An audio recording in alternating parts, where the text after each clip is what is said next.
पवित्र पवित्र पवित्र परम पवित्र थोर सनातन आमचे जिवंत परमेश्वर, आकाश पृथ्वी आणि सर्व काही उत्पन्न करणारा स्वर्गीय बापा, येशूच्या पवित्र नावात पिता आम्ही तुझ्या चरणाशी प्रार्थना याचना करतो। आज हे संमेलन तुझ्या पवित्र हाती घे। आम्हा प्रत्येकाच्या हृदयाची तू भेट घे, आमच्याशी तू बोल आणि तुझं बोलणं आम्हाला करू दे।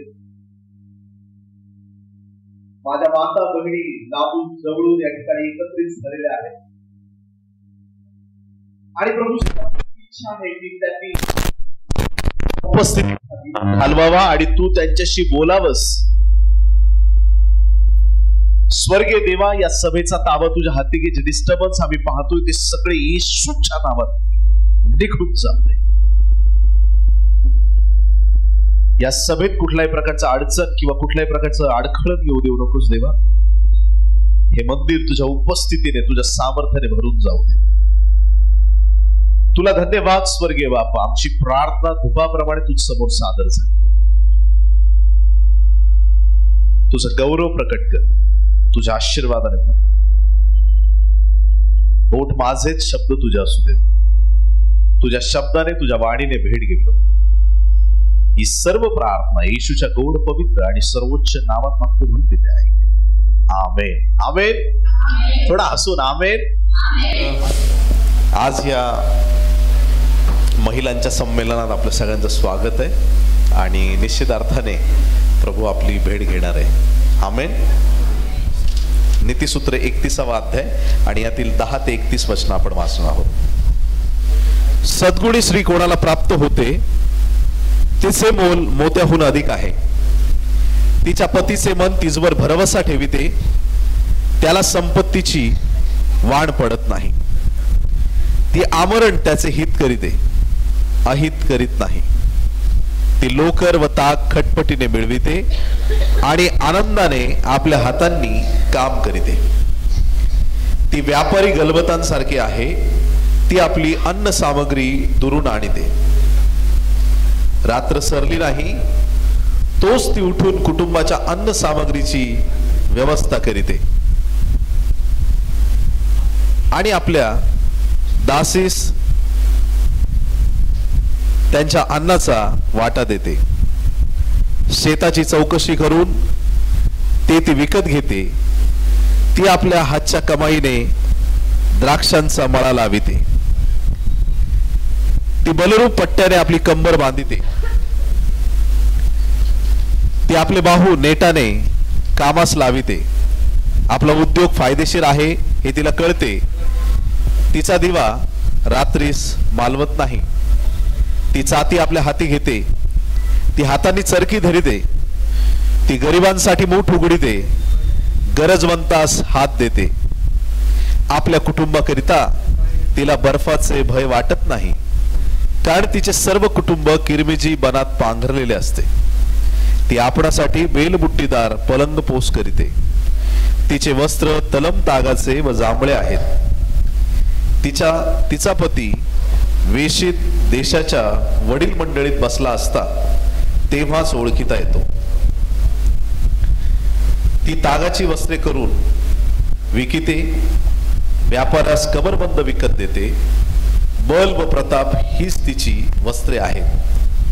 ती पुढील काळाविषयी निश्चित राहते। तिच्या तोंडातून सुज्ञतेचे बोल निघतात। तिच्या जिभेच्या ठाई दयेचे शिक्षण असते। ती आपल्या कुटुंबाच्या आचार विचारांकडे लक्ष देते। ती आळशी बसून अन्न खात नाही। तिची मुले उठून तिला धन्य म्हणतात। तिचा नवराही उठून तिची प्रशंसा करून म्हणतो, बहु स्त्रियांनी सद्गुण दाखविले आहेत, पण तू त्या सर्वाहून वरचढ आहेस। सौंदर्य बोलविणारे व लावण्य व्यर्थ आहे। परमेश्वराचे भय बाळगणाऱ्या स्त्रीची प्रशंसा होते। तिच्या हातांचे श्रमफल तिला लाभू द्या। तिच्या कृत्यांनी भरवेशीत तिची प्रशंसा हो। जो शास्त्रभाग आज आपण वाचला, नीतिसूत्र 31वा अध्याय आणि 10 ते 31 वचन, ही वचनं सद्गुणी स्त्रीबद्दल दिलेली आहेत।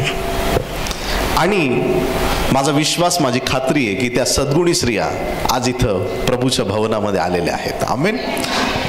तर नीतिसूत्र 31वा अध्याय 10 ते 31 वचनामध्ये सद्गुणी स्त्री कशी असते, आणि काही वेळा आपण हा शास्त्र भाग वाचलेला आहे, ऐकलेला आहे, त्याच्यावर मनन केलेलं आहे. आणि प्रत्येक माझ्या माता बहिणींची हीच इच्छा किंवा देवाकडे प्रार्थना असते की प्रभू, या प्रकारे माझं जीवन सदैव तुझ्या समोर असू दे, तुझ्या उपस्थितीत मला जीवन जगता येऊ दे, आणि सद्गुणी स्त्री म्हणून माझा उपयोग तुझ्या गौरवासाठी कर. तर या शास्त्र भागात सगळ्यात पहिली जी उपमा स्त्रीला दिलेली आहे, सद्गुणी स्त्रीला, ती म्हणजे कसली उपमा आहे?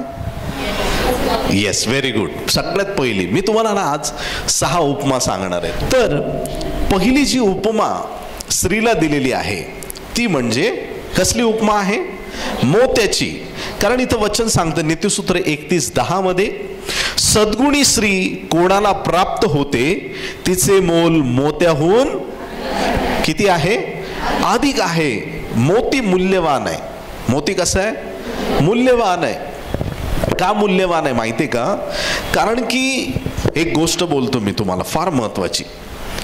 जेवढे शिंपले जगामध्ये आहेत, मोती शिंपलेच सापडतो ना, बरोबर की नाही? खरा मोती, खोटे नाही. खोटे मोती तर प्लास्टिकचे कुठं पण सापडतील, पण खरा मोती शिंपल्यात सापडतो. मग जगात जेवढे शिंपले त्या प्रत्येक शिंपल्यात मोती असतो का? नाही. ठराविक शिंपल्यामध्येच जसा मोती आढळतो तसं फक्त सद्गुणी स्त्री ही ख्रिस्ती कुटुंबातच सापडू शकते. आमेन. देवाच्या भयात, देवाच्या सानिध्यात जी स्त्री आपलं जीवनक्रम घालवते, अशी स्त्री क्वचित अशा त्या शिंपल्यांमध्ये कुठंतरी तो मोती सापडतो. हजारो लाखो शिंपले एकत्र केल्यानंतर कुठंतरी तो एखादा मोती असलेला शिंपला सापडतो, आणि तसं त्या मोत्यासारखं मूल्यवान स्त्रीला बायबलमध्ये म्हटलेलं आहे. मोत्याबद्दल बायबलमध्ये खूप वचन आहेत. स्त्रीला मोतीच का म्हटलं याकडे आपलं लक्ष केंद्रित करूया. तर मत्तयाच्या 13व्या अध्यायाच्या 45 ते 46 वचनामध्ये, मत्तय 13:45 ते 46 या वचनामध्ये स्वर्ग राज्याचं एक दृष्टांत आहे. आता स्वर्गाचं राज्य कसं आहे हे सांगण्यात आलंय, आणि तिथं ठेव, मोती, जाळे ह्या गोष्टी दिलेल्या आहेत. मोत्यांबद्दल फक्त अभ्यास करायला गेला तर संध्याकाळ होईल आपल्याला मोती या विषयावरती बोलण्यासाठीच. परंतु असा एक शास्त्र भाग ज्याबद्दल बायबल आपल्याला सांगतं की स्वर्गाचं राज्य कसं आहे. तर हे राज्य कसं आहे ऐका. मत्तई याचा 13वा अध्याय आणि यातील 45 ते 46. आणखी स्वर्गाचे राज्य चांगल्या मोत्यांचा शोध करणाऱ्या कोणा एका व्यापाऱ्यासारखे आहे. त्याला एक अतिमौल्यवान मोती आढळला, मग त्याने जाऊन आपले सर्वस्व विकले आणि तो विकत घेतला. किती लोक आमेन म्हणतील? काय कळालं? 2 वचनात एक सुंदर असं दाखला दिलेला आहे, किंवा एक सुंदर असं वचन आपल्याला देवाच्या राज्याविषयी पाहायला मिळतं. बरं, देवाचं राज्य कसं आहे माहिती का? एक व्यक्ती होता आणि तो व्यापारी होता. सगळ्यांनी म्हणा व्यापारी होता. बरं, एक व्यापारी होता आणि त्या व्यापाऱ्याला एक आवड होती, आणि ती आवड काय होती की फक्त मोती गोळा करायची. कुठं पण गेला, सुंदर मोती मिळाला, पैसे दे, मोती विकत घे. आणि चांगले चांगले मोती त्याच्या कलेक्शनमध्ये खूप जमा झाले. इतके त्याच्याकडे मोती होते की त्याला लोक मोत्यांचा व्यापारीच म्हणत असतील कदाचित. इतके मोती जमा करायचा. आणि मग असे मोती जमा करता करता करता एक दिवस असा आला की त्याने असा एक मोती बघितला जो त्याच्या आयुष्यात त्याने कधीच बघितला नव्हता. फार सुंदर, फार मौल्यवान. मग त्याने किंमत विचारली, आणि मग त्याला किंमत ऐकलं तर त्याचं एकदम डोकं असं विचार करायला लागलं की अरे बापरे, मी हे मोती घेऊ कसा शकतो, कारण माझ्याकडे एवढे पैसे नाहीत.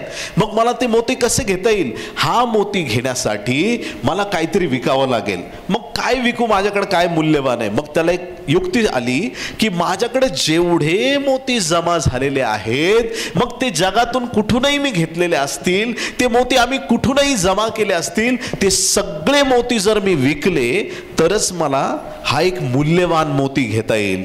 देवाच्या प्रिय लोकांनो, खूप असे बिनकामाचे किंवा कमी मूल्याचे मोती सांभाळण्यापेक्षा त्या व्यक्तीला वाटलं की जगातला उत्तम मोती माझ्याकडे असला पाहिजे, मग त्याने ते बाकीचे सगळे मोती विकून टाकले बायबल सांगतं. आणि मग जो पैसा त्याच्याकडे आला किंवा ते मोती सगळे देऊन, ते सगळे विकून जी मालमत्ता त्याच्याकडे आली ती देऊन त्याने एक मोती विकत घेतला. हे स्वर्गाचं राज्य आहे. आजपर्यंत या वचनाला एका अर्थाने आम्ही पाहिलं. बायबलमध्ये डबल फुलफिलमेंट या शब्दाकडे नेहमी आपलं लक्ष असू द्या. जर परमेश्वर हिजकियाचं आयुष्य 15 वर्षांनी वाढवू शकतो, सिंगल फुलफिलमेंट, त्याला वचन आलं ना तुझं आयुष्य वाढणार, यशाने सांगितलं की नाही, वाढलं आयुष्य. जर हिजकियाचं आयुष्य वाढू शकतं, तुमचं आणि माझं वाढेल का? Double fulfilment. म्हणजे तेव्हा जे घडलं आज पण घडू शकतं. ही दुधारी तलवार आहे. ही कशी तलवार आहे? दुधारी तलवार आहे. आणि या तलवारीचा वापर पण असाच करायचा. जर आम्ही एका भागात पाहतो की आजपर्यंत आम्ही हे वचन ऐकलं, त्या व्यक्तीने सगळे मोती विकून एक मोती विकत घेतला स्वतःसाठी. स्वर्गाचं राज्य असं आहे, जर तुम्हाला येशू नावाचा मोती पाहिजे, बाकीचे मोती सोडावे लागतील. हालेलुया. बाकीच्या गोष्टी सोडाव्या लागतील. एखादी गोष्ट तुम्हाला जीवापाड प्रेमाची असेल, बोलो येशू मसीह की. एकदा एका बहिणीकडे मी प्रार्थनेला गेलो. माझं आवडतं उदाहरण आहे, कदाचित काही लोकांनी ऐकलं असेल. तर त्या बहिणीने अशी प्रार्थना केली, मला प्रार्थनेची गरज होती. मी प्रार्थनेत रडू लागलो आणि मला इतकं देवाचं सामर्थ्य जाणवलं त्या प्रार्थनेने. असं वाटलं माझ्या डोक्यावरचं ओझं गेलं. किती माझ्या बहिणीने छान प्रार्थना केली. प्रार्थना संपली आणि म्हटलं ताई येतो. ताई म्हटलं थांब, चहा पिऊन जा ब्रदर. मग मी बसलो तिथं. म्हटलं ताई ठीक आहे. आणि मग ताईंनी चहा बनवायला ठेवला गॅसवरती आणि ताई बाहेर आल्या.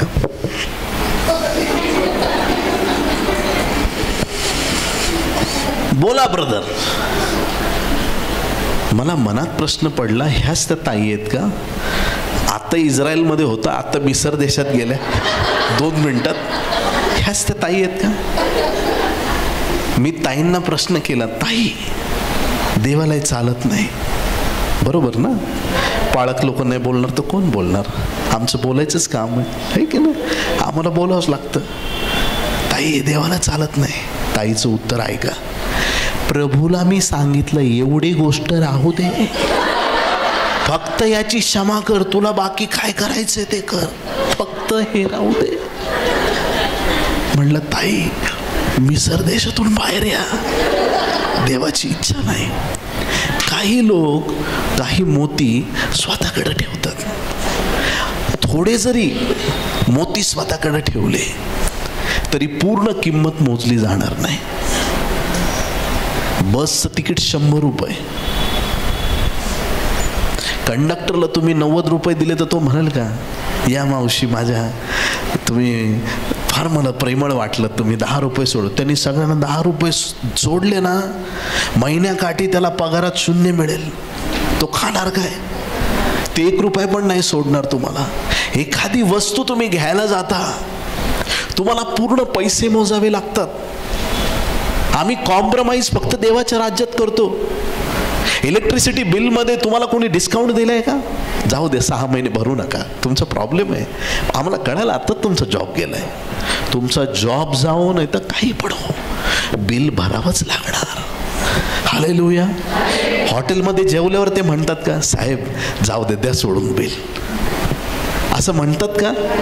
मुंबईला नाही म्हणत, नाशिकमध्ये नाही म्हणत. जशी आम्हाला जगात पूर्ण किंमत मोजावी लागते, देवाच्या राज्यात आल्यावर पण पूर्ण किंमत मोजायला शिका, पूर्ण द्यायला शिका. प्रभू मला तू पाहिजे, तू काय सांगतो ते मी ऐकणार, तू बोल मला, मी सोडायला तयार आहे. प्रभू जे सांगेल ते सोडायला तयार झालं पाहिजे. प्रभू म्हटला ना ही गोष्ट नाहीये चांगली. मागे एक असं संमेलन होतं आणि एक आमचे जवळचे चांगले प्रार्थना करणारे ब्रदर, पण त्यांना चहा प्यायची खूप जास्त सवय होती. नॉर्मली तुम्ही पिऊ शकता, पण ज्या चहा पुढं जर तलप शब्द लागला तर ते व्यसन आहे. मी चहा पिऊ नका असं नाही म्हणत आहे, पण काही लोक दिवसातून 20-20, 30-30 कप चहा पितात. मग ते पिल्याने तुमच्या शरीरावर दुष्परिणाम होतो. देवाकडे येताना काहीतरी वेदीवर ठेवायला लागणार प्रियांनो. काहीतरी गोष्टी तुम्हाला सोडाव्या लागणार. त्या व्यापाऱ्याने आपले सगळे मोती, एक एक जमा केलेले मोती सगळे सोडून दिले एका मोत्यासाठी. जर तुम्हाला ते मूल्यवान प्रभूचं वचन पाहिजे असेल तर मुखातून निघणारे अपवित्र शब्द काढून टाकावे लागतील. मनातले वाईट विचार काढून टाकावे लागतील. नको असलेल्या गोष्टी जीवनातून काढून टाकाव्या लागतील. आणि तो मूल्यवान मोती आम्हाला मिळणार. हे रिव्हिलेशन आम्ही आधी पण ऐकलंय सगळ्यांनी, हो की नाही? कुठून वचनातून, किंवा आम्हाला पण हे सुचलंय कितीतरी वेळा. पण ह्याला आता वेगळ्या अँगलनी बघूया, थोडंसं दुसऱ्या बाजूनी बघूया. तो मूल्यवान मोती कोण आहे? तो मूल्यवान मोती आता मंडळी आहे.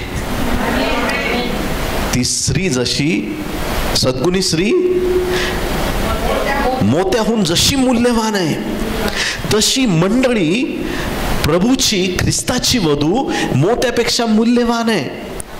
प्रभूने त्याच्याकडे होतं ते सगळं सोडून दिलं. आपलं सगळं गौरव त्याने स्वर्गात सोडलं आणि तो रिक्त होऊन आमच्यासाठी जगात आला.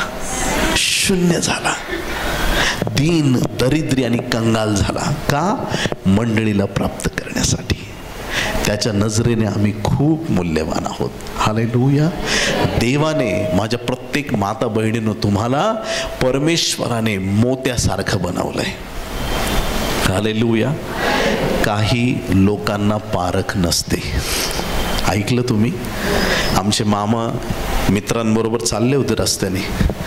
मध्येच एक रस्त्यात नेकलेस पडला होता गळ्यातला, असा डस्टमध्ये सगळं चिखल वगैरे लागलेला.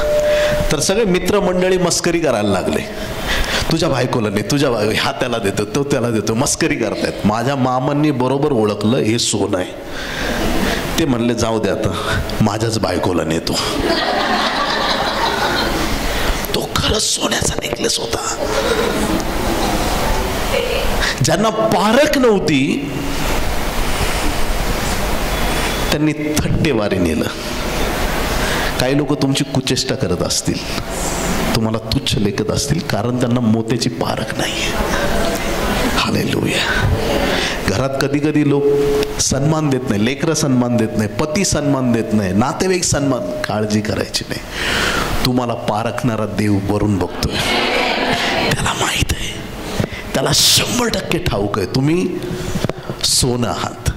त्याला 100% माहित आहे तुम्ही मोती आहात, तुम्ही मूल्यवान आहेत. हालेलुया. जग आम्हाला काय म्हणतं याच्यामध्ये इंटरेस्ट घेऊ नका, कारण जगाला पारख नाही. प्रभूच्या उपस्थितीत देवाचा दास याने नात्याने सांगतो, लाखो स्त्रिया उभा केल्या ज्यांना येशू माहीत नाही, त्यांच्यात तुमच्यातली एक बहीण उभी केली तर त्या सगळ्यांपेक्षा तुम्ही मूल्यवान आहेत, कारण देवाने तुम्हाला मोती केलेला आहे. मूल्यवान मोत्यासारखं जीवन परमेश्वराने दिलेलं आहे. मोती नेहमी चमकत राहतो. आमेन. माझ्या माता बहिणी पण नेहमी चमकत राहणार. आमेन. तुमची चमक कुणी बोलल्यावर कमी होतं का? मोत्यावरती कोणी बोललं ए चल गप चमकू नको, तो म्हणतो का मला राग आला मी चमकणार नाही, उलट मी अजून चमकणार. हालेलुया. प्रभूने हा आशीर्वाद देवाच्या प्रिय लोकांनो तुम्हाला दिलेला आहे. माझ्या माता बहिणींनो, तुम्ही मूल्यवान आहात. पहिली गोष्ट, तुम्ही मोती आहात. किती लोक आमेन म्हणतील? प्रभूला धन्यवाद. दुसरी महत्वाची गोष्ट, ऐकताय सगळे?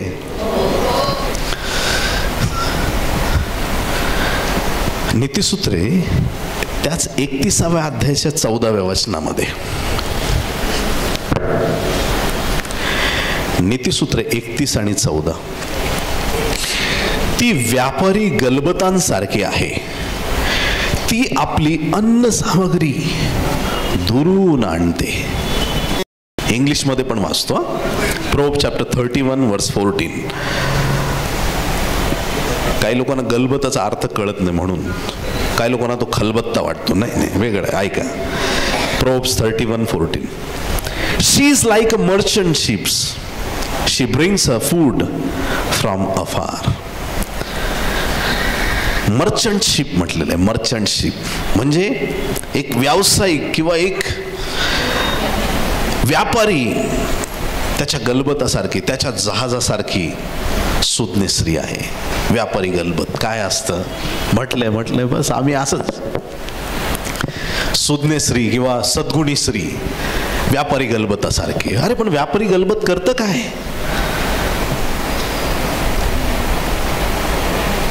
इथून मुंबई नाक्यावरती जायला व्यापारी गलबताची गरज नाही. आमेन आहे का? 5 किलोमीटर 10 किलोमीटर जायला व्यापारी गलबताची गरज आहे का?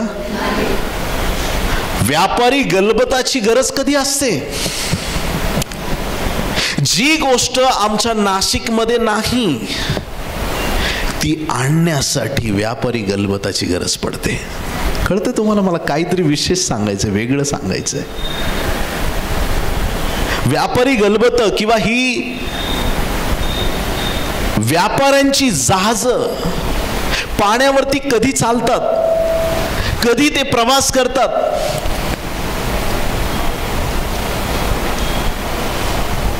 दुबईचे खजूर फेमस आहेत, भारतात आले पाहिजेत. लांबून परदेशातून दूर देशातून इथं आले पाहिजेत. आफ्रिकेतलं सोनं चांगलं आहे, तिकडून भारतात आलं पाहिजे. एखादी फार मूल्यवान गोष्ट ज्या ठिकाणी नाही ती पोचवण्याचं काम व्यापारी गलबत करते.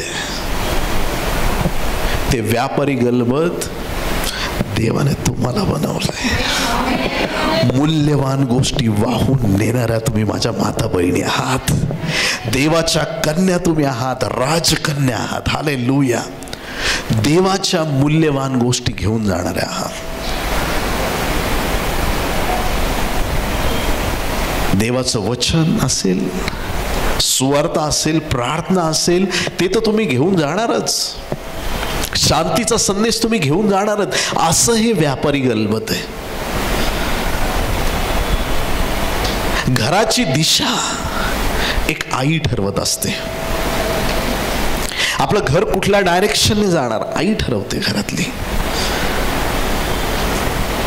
परिवारातल्या खूपशा जबाबदाऱ्या हे एका आईवरती असतात. पुढे पाहणार आहे आपण, पण एक फार मोठी जबाबदारी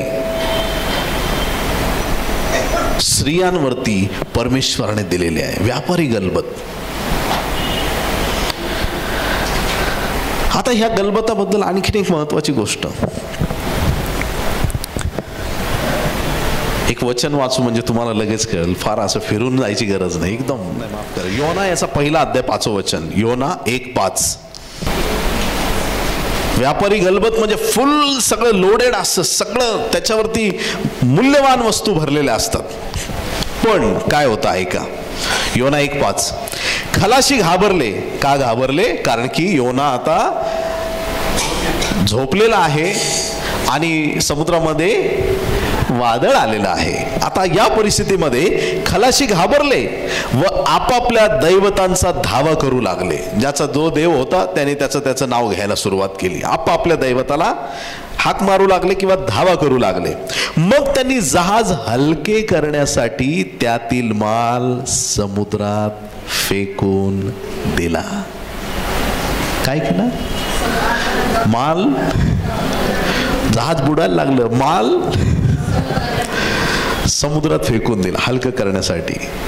योना तर जहाजाच्या तळाशी जाऊन गाढ झोप घेत पडला होता. समुद्रात वादळ आलंय. असं वादळ आहे, भयंकर वादळ आहे. आता जहाज बुडण्याची परिस्थिती आहे. ज्या वेळेस समुद्रात वादळ येतं त्यावेळेस खलाशांचा एक प्रोटोकॉल असतो. एक सगळ्यात मोठी जबाबदारी असते की जहाज बुडू द्यायचं नाही.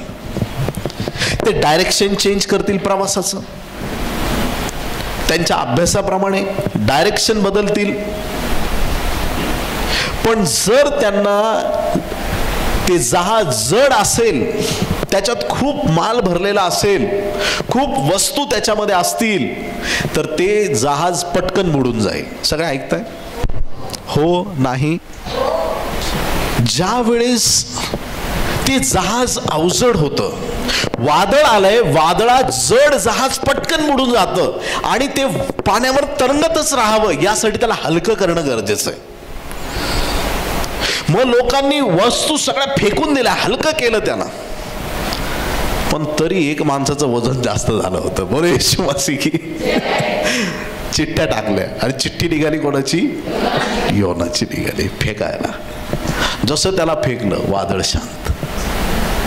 ज्या गोष्टी त्या जहाजात नको आहेत वादळामध्ये त्या फेकणं गरजेचं आहे. तुम्ही व्यापारी गलबत आहात, खूप लोड घेऊन चालावं लागतं. मुलाचं टेन्शन, मुलीचं टेन्शन, त्याच्यात नातेवाईक मध्ये मध्ये असतात, तेलाचा डब्बा बरोबरच असतो, काही फोडणी स्पेशलिस्ट असतात, काही तेल घालणारे स्पेशलिस्ट. प्रत्येक आपल्या समाजात बरेच प्रकारचे स्पेशलिस्ट आहेत. नाशिकमध्ये नाहीत, आमच्या इकडे आहेत. नाशिकचे लोक चांगले आहेत, प्रभूला धन्यवाद. हे चक्र चालू राहतं. टेन्शन येतं काही लोकांना, आणि मी पाहिलंय काही लोक इतका रागीट स्वभाव येतो ना काही लोकांचा. असं नुसतं प्रेमाने जर विचारलं, ताई बऱ्या आहेत का, आम्हाला काय वाद उठलाय, काय झालंय आम्हाला, बरे आहेत का, हो तिकडं. आमच्या इकडचे लोक चांगले आहेत, नाशिकचे लोक चांगले. थोडं बोललं की लगेच असं मी त्यांना उपमा देतो, तापलेलं तेल, पाण्याचा एक शिंतोडा, मला तापलेलं तेल. आता अशी कोणी बहीण दिसलं तर म्हणायचं तापलेलं तेल. खूप लोड असतो डोक्याला, व्यापारी गलबत. तुम्ही एखाद्याला प्रेमाने बोलायला जातं, पण ते लोड जास्त झालाय, डोक्याला प्रमाणापेक्षा लोड झालाय. वादळ चाललंय जीवनामध्ये, वादळ आहे. त्या संकटात, अडीअडचणीमध्ये एक आईचं दुःख, आईशिवाय कोणीच समजू शकत नाही जगामध्ये. ह्या आया बहिणी अशा आहेत, एज बी कमी होतं, डॉक्टरकडे जातो, डॉक्टर चेक करतो ब्लड, एज बी कमी झालंय, चिकन घ्या, मटन घ्या. पण आमची आई पोरांनाच वाढते, घे बाळा 2 पीस अजून घे, फुटेपर्यंत खा. हे लेकरांना आणि नवऱ्यांना वाढून वाढून शेवटचं थोडं उरलं तर ते खाणार, आणि मग नंतर काय, हे कमी झालं आणि कॅल्शियम कमी झालं. सगळ्या घराची काळजी तुम्हीच, अख्ख्या जगाची काळजी तुमच्या डोक्यावरती. स्वतःची काळजी कधी घेणार? स्वतःला सांभाळणं गरजेचं आहे. हे सगळे टेन्शन आज रिकामे करून टाका. कशाला टेन्शन घेता? ह्या टेन्शन पायी आजार लागले ना तुम्हाला, शुगर वाढली, बीपी वाढले, वेळेच्या आधी आजार आले. मग आता इथून पुढचं आयुष्य आनंदात काढायचं असेल ना, हे व्यापारी गलबत जे फुल भरलेलं आहे, वादळात अडकलंय ना, वादळ प्रभू शांत करेल. ते बाहेरचं वादळ शांत करेल, तुमच्यातलं पण वादळ शांत होऊ द्या. तुमच्या विचारांचं वादळ शांत होऊ द्या. परिस्थिती देव बदलायला तयार आहे.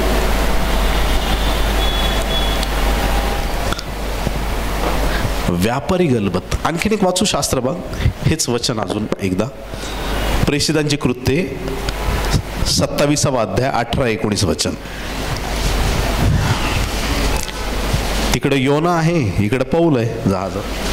ते मिलितामध्ये जातात ना शेवटी नंतर पौल, तिकडचं ते वादळ वगैरे, त्याच्यात आलेली वचन आहेत. थोडक्यात सांगतो ऐका. तेव्हा वादळाने आमचे फार हाल होऊ लागल्यामुळे ते दुसऱ्या दिवशी भरगत टाकून देऊ लागले, आणि तिसऱ्या दिवशी त्यांनी आपल्या हातांनी तारवाचे अवजार टाकून दिले. तारवाचे अवजार टाकून दिले. आता हे अवजार, भरगत हे काय असे शब्द आहेत. नको असलेलं एक्स्ट्रा जेवढं सामान होतं त्यांनी ते टाकून दिलं. ऐका, इंग्लिशमध्ये पण वाचतो. Act chapter 27, 18 and 19. And because we were exceedingly tempted, tossed, the next day they lightened the ship.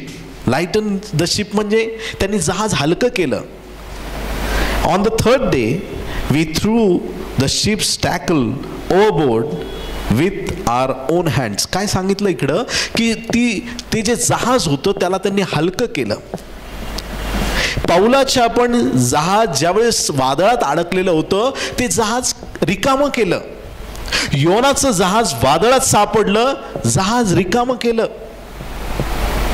ज्या वेळेस जीवनात खूप टेन्शन्स वाढतात, खूप अडचणी वाढतात, त्यावेळेस जहाज रिकामं करायची तयारी ठेवा. किती लोक आमेन म्हणतील? हालेलुया, बोले येशू मसीह की. तुमचं मन, तुमचं जे बुद्धी आहे हे फार मोठी रणभूमी आहे प्रियांनो. सगळे युद्ध इथंच चालतं. समाधान इथंच आहे, टेन्शन्स इथंच आहेत. इथं जर तुम्हाला विजयी व्हायचं आहे तर खूप गोष्टी तुम्हाला सोडून द्याव्या लागतील, समुद्रात टाकून द्याव्या लागतील. ख्रिस्ताच्या वधस्तंभावर त्या गोष्टी सोडून द्याव्या लागतील. एक परिवार असतो, एक व्यक्ती नेहमी क्रॉस क्रॉस क्रॉस चालत राहतो. बुद्धिबळ खेळलात तुम्ही? उंटाची चाल कशी असते? तिरकी. काही लोक नेहमी तिरकेच चालतात, सरळ चालतच येत नाही त्यांना. किती सांगा ते नुसतं तिरकत चालणार. तुमच्या प्रत्येक शब्दाला आडवं लावणं. इथं नाही, ते आमच्या इकडे लोक आहेत असे, पण एक उदाहरण म्हणून सांगतोय. आणि आपल्याला कंटाळा येतो ह्या गोष्टींचा की किती दिवस मी सहन करावं, किती दिवस मला हे टॉर्चर असणार आहे. काही गोष्टी आपल्याला आपल्या डोक्यातून काढून टाकाव्या लागतील तर आम्ही आशीर्वादित होणार आहेत. तेच ओझं घेऊन वादळात चालत राहिलो ना तर ते जहाज फुटू शकतं, ते जहाज बुडू शकतं. नुकसान कोणाचं आहे? तुमचं आहे, स्वतःचं नुकसान आहे.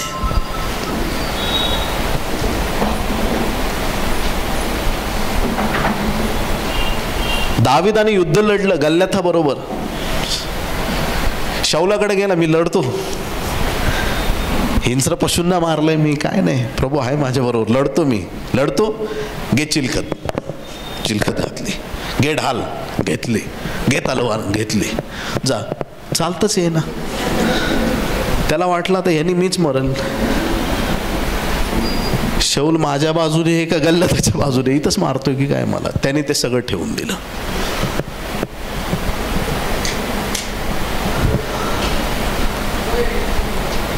पेत्रामध्ये ना अविश्वासाचा जडपणा आला म्हणून तो बुडू लागला. ख्रिस्ताकडे तो अविश्वासाचा जडपणा नाहीये. ह्या जीवनातल्या अवजड वस्तू, मनावरचं ओझं काढून टाकलं पाहिजे. स्त्रिया फार भावनिक असतात, फार भावनिक असतात. आपल्या स्वतःच्या दुःखात रडतात. हे मला मान्य आहे, दुःख तुमचं आहे. तुम्ही रस्त्याने चालले, कोणाची मैत चालली तरी कसं चाल, ते बघून पण रडतात. सिरियल बघता बघता रडणारा एक वेगळा ग्रुप आहे. पिक्चर बघताना रडणारे काही वेगळे लोक आहेत. जनावरांचं दुःख पाहून रडणारा एक वेगळा ग्रुप आहे. खूप भावनिक असतात. आणि या भावनेच्या भरामध्ये आपल्या जीवनावरती काय दुष्परिणाम होतात, आपल्या जीवनावरती त्यामुळे काय अडचणी उत्पन्न होतात, याचा विचार करायला पाहिजे. ज्या क्षणी तुम्हाला वाटेल की आता हे तारू अवजड झालंय, नको असलेला केर कचरा फेकून द्यायला सुरुवात करा. किती लोक आमेन म्हणतील? नको असलेल्या गोष्टी फेकायला सुरुवात करा. म्हणून परमेश्वराने तुम्हाला व्यापारी गलबत अशी उपमा दिलेली आहे. पहिली उपमा काय होती?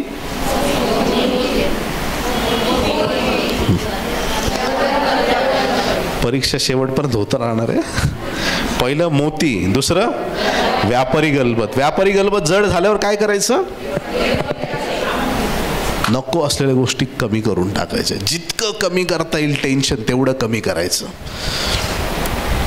नको त्या गोष्टीसाठी चिंता करत बसायचं नाही. नको त्या गोष्टींमुळं दडपण घेऊन बसायचं नाही, कमी करून टाकायचं. डोकं शांत ठेवायचं. किती लोक आमेन म्हणतील? तिसरी गोष्ट, परमेश्वराने तुम्हाला मुकुट बनवलेला आहे. काय बनवलंय? वाचूया नीतिसूत्रे 12वा अध्याय 4थं वचन. सद्गुणी स्त्री आपल्या पतीला मुकुट आहे, पण लाज आणणारी स्त्री त्याची हाडे सडवणारी आहे. सद्गुणी स्त्री आपल्या पतीला, सगळ्यांनी म्हणा, मुकुट आहे. मुकुट आहे. माझ्या माता बहिणींनो, तुम्ही आपल्या पतीसाठी काय आहात? मुकुट आहात. मुकुटाची उपमा दिलेली आहे.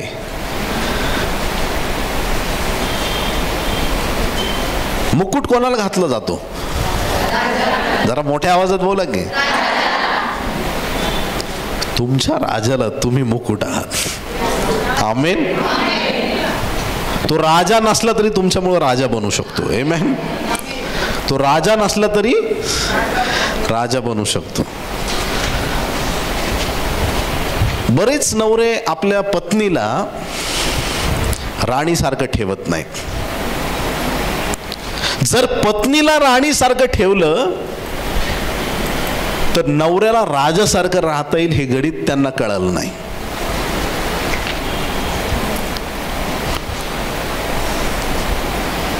जे नवरे बायकांना राणीसारखं नाही ठेवत ते नवरे लवकरच रामू चाचा.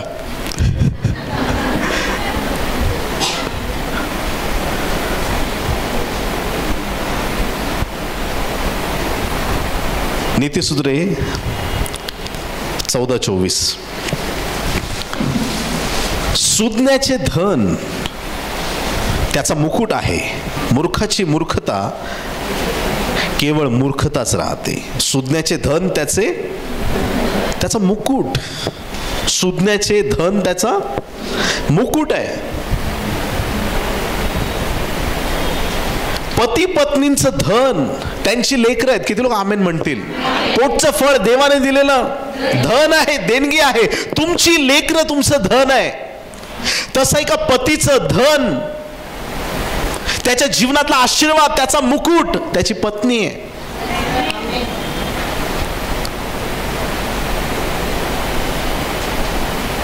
जर त्या पत्नीला मुकुटासारखं मूल्यवान समजलं नवऱ्याने, तर त्या नवऱ्याचं मूल्य समाजात फार उंच राहतं.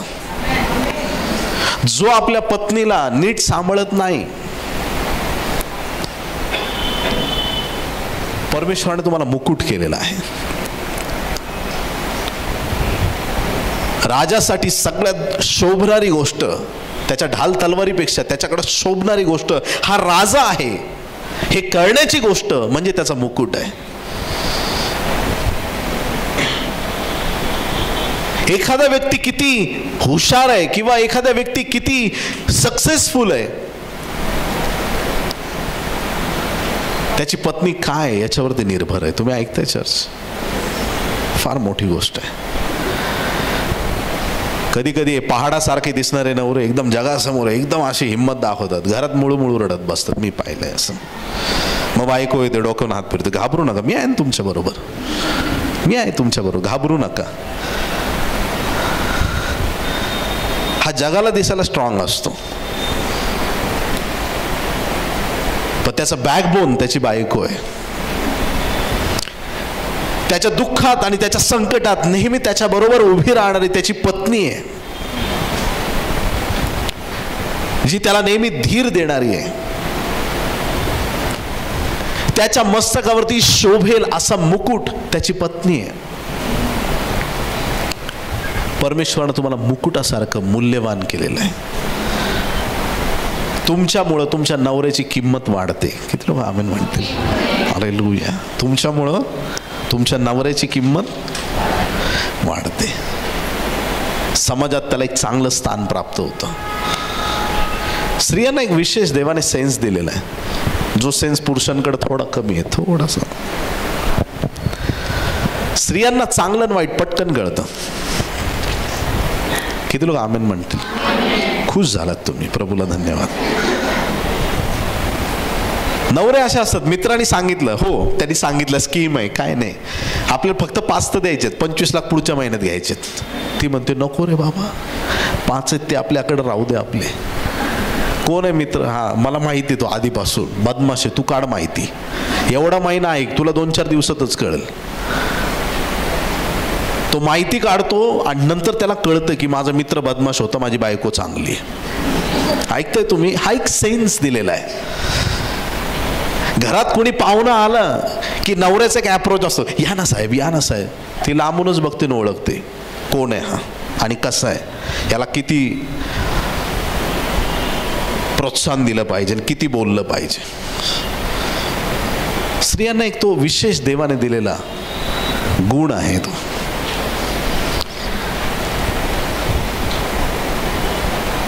देवाने तुम्हाला मुकुट बनवलंय, राजाचा मुकुट. जर तुमच्या पतीने त्या मुकुटाचा सन्मान केला तर तो राजा म्हणून शोभेल आणि तुम्ही पण त्याच परिवारात राणी म्हणून वावरू शकता.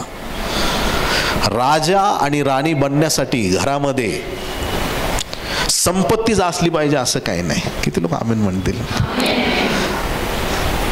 खिसे रिकामे असले तरी तुम्ही राजा आणि राण्या बनू शकता. संकट असले, दुःख असले तरी तुम्ही राजे आणि राण्या बनू शकता. जीवनाचा आनंद काय आहे? काही लोकांनी खूप संपत्ती कमावली आहे, खूप खूप खूप, एवढी संपत्ती का बस. पण जास्त वेळ कोर्टात जातो त्या संपत्तीसाठी, भावाभावांची भांडणं.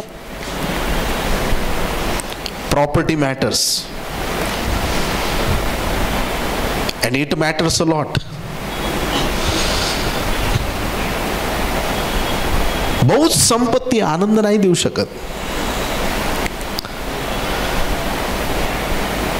काही लोक म्हणतात खूप टेन्शन आलंय, ह्या उन्हाळ्यात आता आम्ही काश्मीरलाच जाणार. पण काश्मीरला गेलं तरी घरचे टेन्शन येतातच. आता काय करत असलो आपली मुलगी, ते काश्मीरला आहेत पण घरी 50 फोन. लेकरं विचारतात मम्मी डॅडी का गेले तुम्ही तिकडं? घरीच AC लावून बसायचं होतं. तेच टेन्शन, त्या गोष्टी जीवनात चालू राहतात.